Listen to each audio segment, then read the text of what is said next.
Exercise है 1.5, find the following determinants of the following matrices. हमने क्या फाइंड करना है? डिटरमिनेंट्स फाइंड करने हैं। डिटरमिनेंट कैसे फाइंड किया जाता है? ये उससे 4 पार्ट दिए हैं, उन चारों पार्ट का हम लोग डिटरमिनेंट्स देख लेते हैं। डिटरमिनेंट्स कैसे फाइंड करना है ये मैं आपको बताती हूँ। सबसे पहले तो जो आपको मैट्रिक्स दिया है, ये आपके पास एक मैट्रिक्स ए है, हमने फाइंड करना है इसका डिटरमिनेंट्स। जब हमने इसका डिटरमिनेंट फाइंड करना है तो इसकी यहाँ पे लगानी है ऐसे करके बार। तो ये जो आपके पास मैट्रिक्स है उसको भी इसी फॉर्म में लिखा जाएगा, -1 1 2 और 0। यानी हम लोग किस मैट्रिक्स का डिटरमिनेंट फाइंड करने लगे थे? ए का। इस तरह हम लोगों ने क्या किया, दो बार के दरमियान में इसको लिख दिया। यहाँ पे भी मैट्रिक्स को हम लोगों ने किस में चेंज कर दिया? डिटरमिनेंट की फॉर्म में। ये जो आपके पास फॉर्म बनी है ये बेसिकली डिटरमिनेंट की फॉर्म है।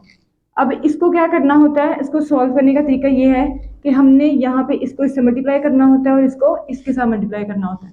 यानी हम लोग ये क्रॉस फॉर्म बना लेते हैं, इस टर्म को इसके साथ और इस टर्म को इसके साथ। अब मैं मल्टीप्लाई करूंगी तो आपको समझ आ जाएगी। -1 को हम मल्टीप्लाई करेंगे 0 के साथ। और एक चीज़ और याद रखनी है कि डिटर्मिनेंट में जब हम लोग मल्टीप्लाई करते हैं दो टर्म्स को तो दरमियान में हमेशा इनके माइनस का साइन आता है। अच्छा, -1 को हमने कर दिया 0 से मल्टीप्लाई, अब 2 को करना है 1 से मल्टीप्लाई करेंगे तो ये हमारे पास क्या आएगा?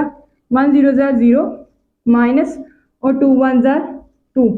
तो जब 0 में से -2 करेंगे तो हमारे पास इसका डिटर्मिनेंट का आंसर क्या आया है? -2। बहुत इजी वे में। ऐसे ही हम लोग नेक्स्ट टर्म का भी निकाल लेते हैं। हमारे पास क्या दिया उसने? बी। ये बी डिटर्मिनेंट दिया है। यहाँ पे 1 3 2 -1 क्रॉस मल्टीप्लाई कर लें, आंसर आ जाएगा। यानी 1 जो है वो -2 से मल्टीप्लाई होगा और आपका 3 जो है वो 2 से। 3 को 2 से कर लें, 2 को 3 से कर लें, बात एक ही है, आंसर हमारे पास क्या आएगा? सेम ही आएगा। अब ये माइनस में ये प्लस में, -2 1 2, ऐसे 3 2 6 और -2 और -6 यहाँ पे -8 आएगा। माइनस माइनस प्लस यानी 6 और 2 8, और साइन हमने कौन सी टर्म का यूज़ किया है? बड़ी का। नेक्स्ट सी का डिटर्मिनेंट फाइंड कर लें। सी मैट्रिक्स 3 2 3 2 डिटर्मिनेंट की फॉर्म में लिख के नेक्स्ट इसको मल्टीप्लाई करिए 3 को 2 से, यानी ये 3 को इस 2 से, दरमियान में माइनस का साइन, इस 3 को इस 2 से, तो ये हमारे पास आएगा 3 2 6 3 2 6 और 6 -6 0। ये इसका आंसर है। डी मैट्रिक्स देख लें, यहाँ पे डी मैट्रिक्स का डिटर्मिनेंट ले लेते हैं जी। तो डी मैट्रिक्स क्या है? यहाँ पे 3 2 1 और 4। 3 को करेंगे 4 से मल्टीप्लाई और 1 को करेंगे 2 के साथ, तो ये आएगा 4 3 12 और 2 1 2। और 12 में से जब हम 2 को माइनस करते हैं तो आंसर हमें क्या मिलता है? 10। ये इसका आंसर है। बहुत इजी डिटर्मिनेंट्स निकालना। हमने क्या करना है? मैट्रिक्स के साथ डिटर्मिनेंट की फॉर्म में उसको लिख के क्रॉस मल्टीप्लिकेशन कर देनी है, दरमियान में माइनस का साइन लगा के, और आगे उसको सॉल्व कर लेना है और डिटर्मिनेंट ऐसे निकल आता है। एक्सरसाइज का क्वेश्चन नंबर 2 है। इस एक्सरसाइज का क्वेश्चन नंबर 2 है, find which of the following matrices are singular और non singular. Which of the following matrices, नीचे 4 मैट्रिक्स दी हैं, इन मैट्रिक्स का उसने कहा है कि बताना है कि कौन सा मैट्रिक्स सिंगुलर है जी। यहाँ पे उसने कहा है कि find the singular and non singular. अब सिंगुलर और नॉन सिंगुलर की डेफिनेशन क्या कहती है? वो कहता है कि जब किसी भी मैट्रिक्स का डिटर्मिनेंट्स लें और अगर आंसर आपके पास 0 आ जाए तो वो क्या होगा? सिंगुलर मैट्रिक्स होगा। यानी फॉर एग्जांपल मैंने ए मैट्रिक्स लिखा है, इसका मैंने डिटर्मिनेंट लिया, यानी डिटर्मिनेंट लेने के बाद जो आंसर आया अगर वो 0 आ जाता है तो this is called a singular matrix, singular. और अगर इसी मैट्रिक्स का फॉर एग्जांपल मैंने मैट्रिक्स लिया है, ये एक मैट्रिक्स था, इसका मैंने क्या लिया है? डिटर्मिनेंट, लेकिन वो नॉन इक्वल टू 0 आया है, तो this is called a non singular matrix. ये दो चीज़ें हम लोगों ने इस पे अप्लाई करनी है, यानी जितने भी मैट्रिक्स दिए हैं पहले इसका डिटर्मिनेंट फाइंड करना है। अगर तो आंसर हमें 0 मिलता है तो उसके आगे हमने लिख देना this is a singular matrix. अगर हमें आंसर नॉन 0 जीरो टर्म नहीं मिलती, तो इसका मतलब क्या हुआ कि ये क्या होगा, नॉन सिंगुलर। यानी कोई और नंबर आ जाता है, जीरो नहीं आता, इसके अलावा कोई और नंबर आ जाए कोई इशू नहीं, लेकिन वो क्या होगा, नॉन सिंगुलर होगा। पहला मैट्रिक्स जो दिया है इसका हम लोग डिटरमिनेंट फाइंड करते हैं। जैसे फॉर एग्जांपल यहाँ पे 3, 6, 2 और 4, जी ये मैट्रिक्स उसने हमें दिया है।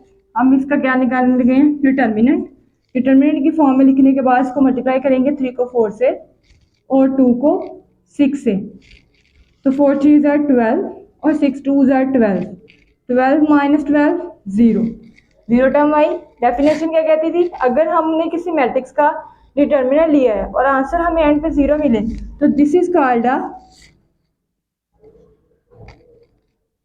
Singular matrix. क्लियर हुई बात। नेक्स्ट करते हैं, इस मैट्रिक्स का डिटरमिनेंट फाइंड करके देख लें। हम लिखेंगे यहाँ पे 4 1 3 और 2।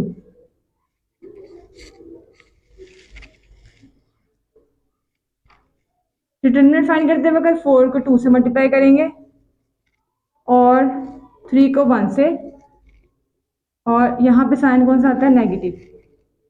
4 2s are 8, 3 1s are 3 और 5 which is not equal to 0। तो आपने लास्ट में लिखना है ये क्या है, नॉन सिंगुलर मैट्रिक्स है ये।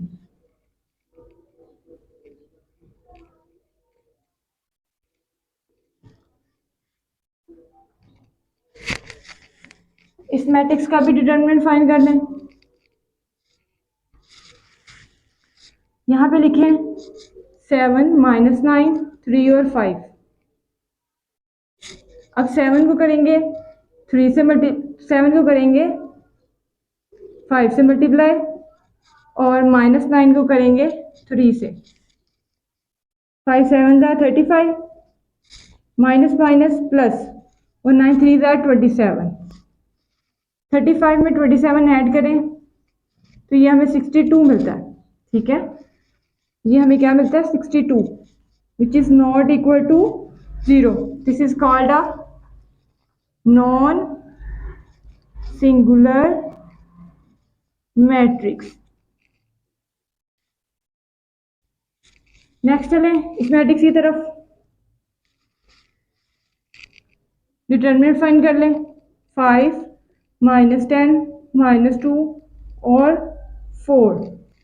डिटरमिनेंट की फॉर्म में लिखने के बाद मल्टीप्लाई करें।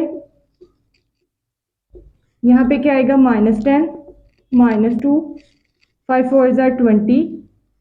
अच्छा यहाँ पे अब 3 साइन है नेगेटिव के, ऑड है, ऑड टर्म बनती है यानी यहाँ पे नेगेटिव आएगा।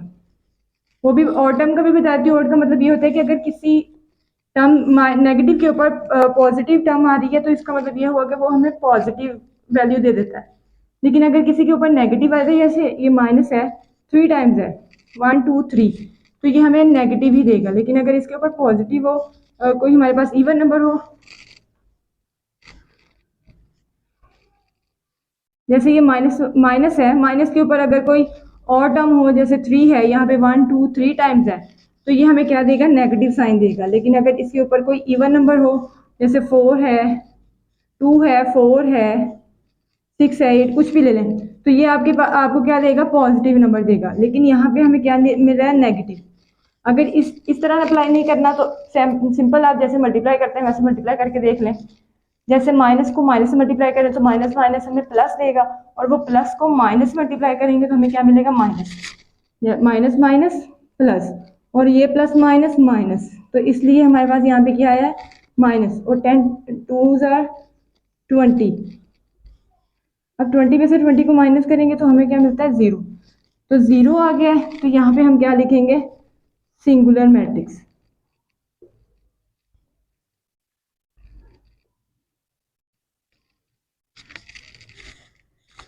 क्वेश्चन नंबर 2 हम लोगों ने सिंगुलर और नॉन सिंगुलर फाइंड करके सॉल्व कर लिया। Question number 3, find the multiplicative inverse.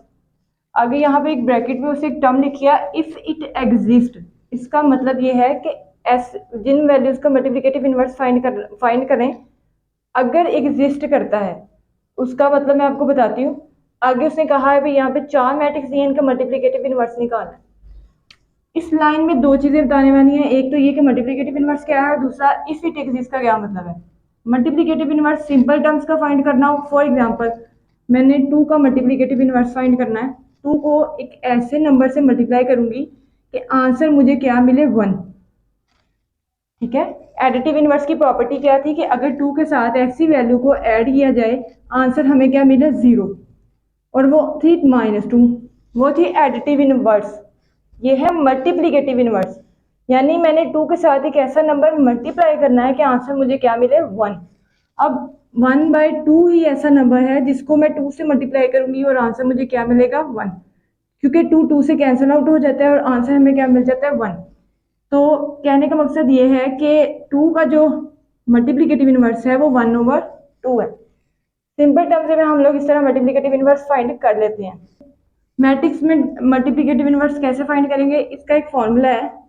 जैसे फॉर एग्जांपल ए मैट्रिक्स है, इसका मैंने क्या फाइंड करना है, मल्टीप्लिकेटिव इनवर्स, यानी ये ए है, इसका मल्टीप्लिकेटिव इनवर्स क्या होगा 1/a। ठीक है, तो ही आंसर हमें 1 मिलेगा। अब ये यहाँ पे डिवाइड में है, ऊपर लेके जाए साइन -1 देता है, इसी के लिए हमने क्या लिखना है, ये ए का मल्टीप्लिकेटिव इनवर्स है 1/a। तो हमने यहाँ पे ए के ऊपर -1 लगा देना है, क्योंकि यहाँ पे डिवाइड में है, जब डिवाइड वाली टर्म ऊपर लेके जाते हैं तो साइन उसका क्या हो जाता है नेगेटिव, पावर का साइन नेगेटिव हो जाता है। अब नेगेटिव फाइंड करने के लिए हमारे पास एक फॉर्मूला है, वो आपने याद करना है। वो फॉर्मूला आपने अप्लाई करना है तो आपकी मल्टीप्लिकेटिव इनवर्स जो है ना इन सारे मैट्रिक्स की इजीली निकल आएगी। फॉर्मूला क्या कहता है कि हमने ऊपर निकालना है एडजॉइंट किसका, ए मैट्रिक्स का ही, और डिटर्मिनेंट निकालना है ए मैट्रिक्स का ही। ये फॉर्मूला कहता है। डिटर्मिनेंट ऐसे लिख लें, ऐसे लिख लें, बात एक ही है। ठीक है, तो बेसिकली मैं ये टर्म यूज करूंगी, क्योंकि हमने पीछे जो सिंगुलर और नॉन सिंगुलर में किया था वही काम हमने यहाँ पे करना है। तो मैं आपके लिए भी आसानी है, मेरे लिए भी, तो मैं डिटर्मिनेंट के लिए यही टर्म यूज करूंगी। अब क्या है, एडजॉइंट कैसे निकालते हैं, एडजॉइंट निकालने का तरीका मैं आपको यहाँ पे बता देती हूँ।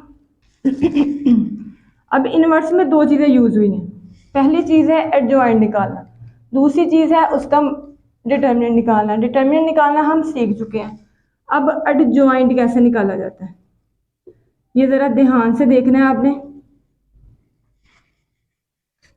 फॉर एग्जाम्पल ए है, इसका मैंने एडजॉइंट निकालना है, हमने क्या करना होता है, इसकी डायगोनल वैल्यूज चेंज करनी होती है। ठीक है, यानी इसकी ये दोनों टर्म्स क्या करनी है, चेंज, 0 पर चला जाएगा, -1 नीचे आएगा। और जो नॉन डायगोनल टर्म्स है इसमें स्क्वायर मैट्रिक्स में, ये इन दोनों की जगह चेंज करनी है और इन दोनों की क्या करनी है, साइन चेंज करनी है। यहाँ पे क्या आएगा -3 और यहाँ क्या आएगा -2। तो ये सिंपल तरीके से इसका एडजॉइंट निकाल लिया। ठीक है, यानी हम लोगों ने इन क्वेश्चन में इससे ज़्यादा और कुछ नहीं करना, सिंपल पहले एडजॉइंट निकालना है, डिटरमिनेंट निकालना है, वैल्यूज पुट करेंगे, हमारे पास क्या आता जाएगा, ए इनवर्स में आता जाएगा। तो अब स्टार्ट करते हैं। अच्छा, स्टार्ट करने से पहले दूसरी बात जो हमारी ये थी कि इफ इट एग्जिस्ट, एग्जिस्ट का मतलब ये कि मैंने यहाँ पे एक वर्ड यूज किया था सिंगुलर और नॉन सिंगुलर, यानी जब हम लोगों ने क्वेश्चन नंबर 2 में मैट्रिक्स को सॉल्व किया था, अगर तो आंसर हमें नॉन जीरो मिलता था तो हम कहते थे नॉन सिंगुलर है, और अगर हमें आंसर 0 मिलता था तो हम उसको कह देते थे ये सिंगुलर है। मैट्रिक्स अगर सिंगुलर हो जाए यानी 0 आ जाए तो वो अनडिफाइंड वैल्यू देगा, यानी ये सॉल्व करना पॉसिबल नहीं है। तो हमने क्या करना है कि जब सॉल्व करेंगे मैट्रिक्स की वैल्यू 0 नहीं आनी चाहिए, जहाँ पे 0 आ जाएगी हमने कहना है कि जो इसका डिटर्मिनेंट है वो सिंगुलर है, आगे इसकी जो मल्टीप्लिकेटिव इनवर्स है वो एग्जिस्ट ही नहीं करता। ठीक है, एग्जिस्ट करने का मतलब ये है। अब मैंने ये दो चीज़ें एक्सप्लेन कर दी हैं, आगे अब क्वेश्चन स्टार्ट करते हैं इजीली। इस लाइन में जो दो चीज़ें थी वो मैंने एक्सप्लेन कर दी हैं, अब हम क्वेश्चन को सॉल्व करेंगे तो इजीली आपको समझ आ जाएगी। मैं क्वेश्चन को सॉल्व करने से पहले सबसे पहले क्या लिखूंगी, इसका फॉर्मूला लिखूंगी, ताकि हमें पता चले कि हमने मालूम क्या क्या करना है। ए इनवर्स फाइंड करना है जिसका फॉर्मूला है adjoint of A and determinant of A. Clear, हम पहले डिटर्मिनेंट निकालेंगे, एडजॉइंट हम बाद में निकालेंगे। वजह ये कि हमें जब इसका डिटर्मिनेंट निकालेंगे ना तो हमें उससे पता चल जाएगा कि वैल्यू सिंगुलर है या नॉन सिंगुलर है। नॉन सिंगुलर आएगी तो हम आगे ज्वाइंट फाइंड करेंगे और इसमें पुट करेंगे, लेकिन जब सिंगुलर आ जाएगा तो उसका जो इनवर्स है वो पॉसिबल नहीं रहता।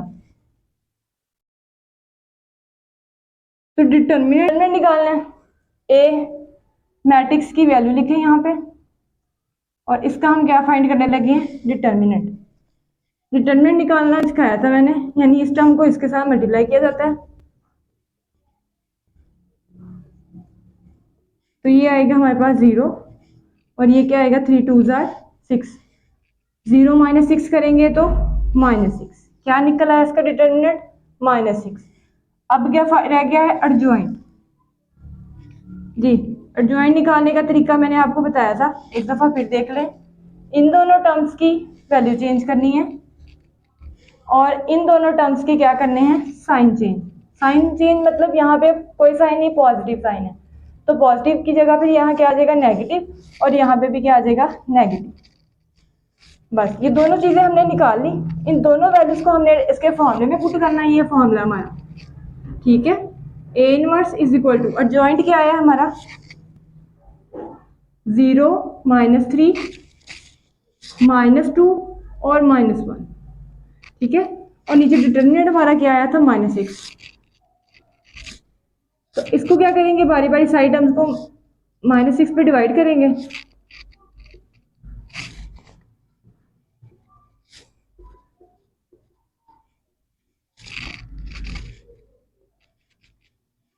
तो 0 को 6 पे भी डिवाइड करें, 0, ये कैंसिल आउट करके हमारे पास क्या आएगा, 1/2, ये कैंसिल आउट हो गया, हमें 1/3 देगा, और ये हमें क्या देगा, 1/6। ये हमने क्या फाइंड कर लिया, इसका ए इनवर्स, ठीक है।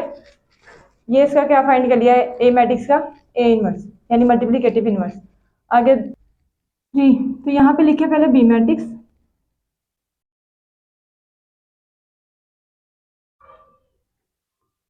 सोल्यूशन स्टार्ट करेंगे। बी इनवर्स फॉर्मूला वही, adjoint of B and determinant of B. Determinant of B निकालेंगे, बी की वैल्यू लिखें, -1 को -5 से, माइनस का साइन, और 2 को -3 से, यह आएगा -5 1 jar 5, minus minus plus, 3 2 jar 6, 6 -5 की आंसर क्या मिला, 1। और ज्वाइंट निकाल लें यहाँ पे, ज्वाइंट ऑफ बी क्या बताया था, दोनों की जगह चेंज करें, यानी -5 जो है वो यहाँ पे और 1 उसकी जगह पे। उसके बाद इन दोनों के साइन चेंज होंगे। अब साइन कैसे चेंज होंगे, यहाँ पे प्लस है, यहाँ माइनस, यहाँ माइनस है, यहाँ प्लस, ठीक है। तो ये आ गया ज्वाइंट। फॉर्मूला क्या था बी इनवर्स का, ये वाला, ठीक है। फॉर्मूला क्या था इसका, ये, इसमें वैल्यूज पुट कर दें, B inverse is equal to, joint of B हमारा क्या निकला है, -5 -2 3 और 1, सही है। उसके बाद क्या करेंगे, डिटर्मिनेंट की वैल्यू 1, और किसी भी मैट्रिक्स को 1 पे डिवाइड करें या इंडिविजुअली वैल्यूज को भी डिवाइड करें और आंसर हमें क्या मिलेगा, वही मिलेगा। तो ये इसका सॉल्यूशन है। ये किसका इन्वर्स है, मल्टीप्लिकेटिव इन्वर्स बी का। फॉर्मूला क्या है, adjoint of C and determinant of सी।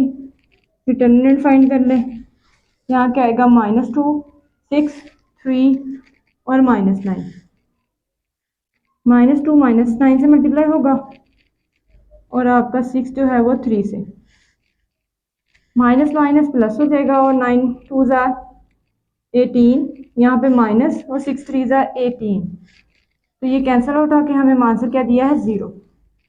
इसके आगे लिखेंगे हम लोग, इस multiplicative inverse is not possible.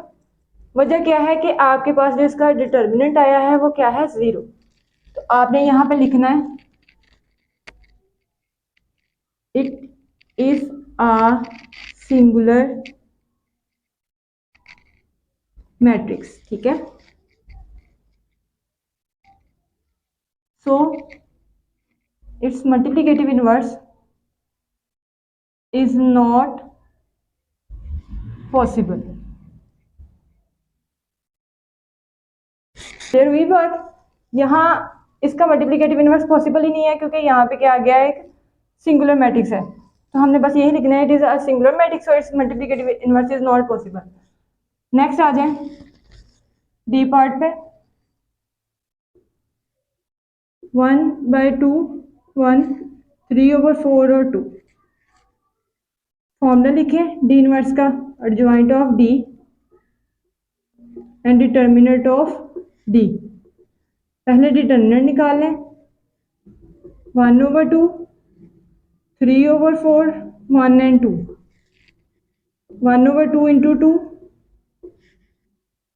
3/4 into 1, यानी ये इससे मल्टीप्लाई होगा और ये इससे मल्टीप्लाई होगा।